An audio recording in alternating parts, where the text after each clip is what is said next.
and welcome back to the Word Conscious Classroom, where we are consciously and deliberately building our students' vocabulary knowledge and word consciousness. Today, we are looking at the rope strategy.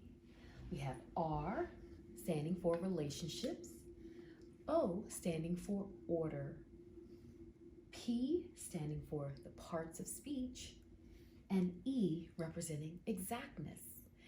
Now, when you are analyzing an analogy, you can use the rope strategy to help you. First, you look at the relationships, then the order of words, followed by the parts of speech. Whatever the part of speech is in the first relationship, it should match in the second relationship. And so, if I have erect is to upright as harsh is to shrill, then I want to take a look at the part of speech.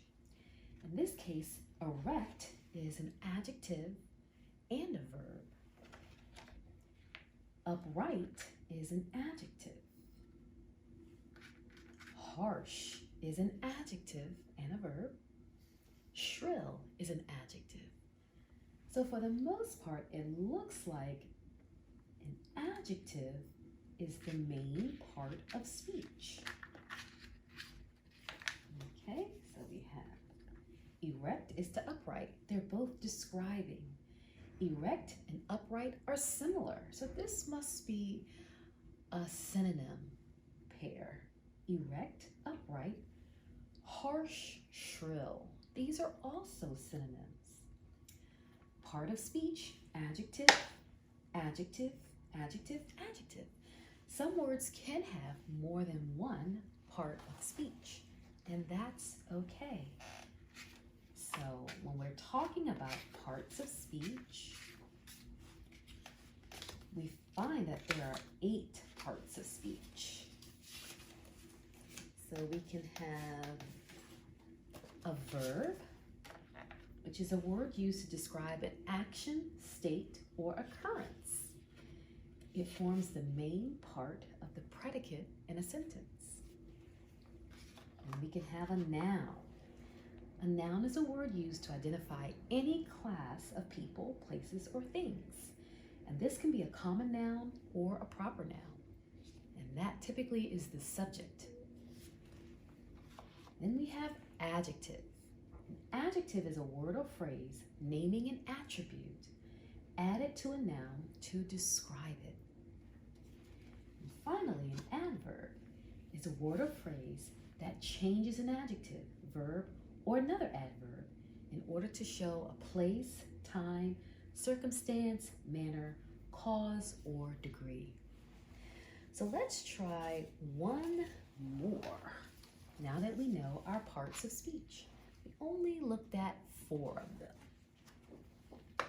So we're going to look at the relationship, the order, and the parts of speech. Here we go. Leap. Leap is a verb. And remember, we said that a verb describes an action, state, or occurrence. So we have leap. And by the way, here's a V. That's the shortcut for saying verb. So we have leap is related to jump.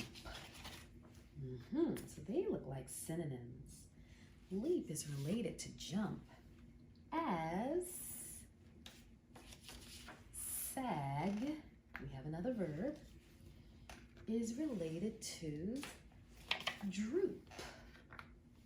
Now let's see. Leap, jump, action, synonyms.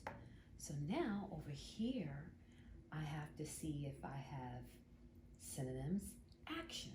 Sag, yes, according to the dictionary. Sag is a verb. Droop is also a verb and a synonym. So leap is to jump as sag is to droop. And that could work because when we look at the relationships, they both show that they are similar. Leap is similar to jump as sag is similar to droop.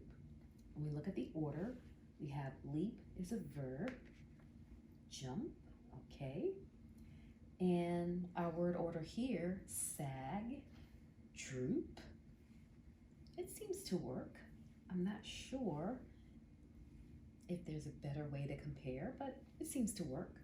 The parts of speech, if I have a verb here, then I should have a verb. Here is a verb, so I should have a verb. So yes, the part of speech is working. Now the exactness, that's the part where we really dig deep and say, is this a good analogy? Even though both pairs are similar and both pairs have verbs, does that really show an exactness? Because leap and jump is showing an action.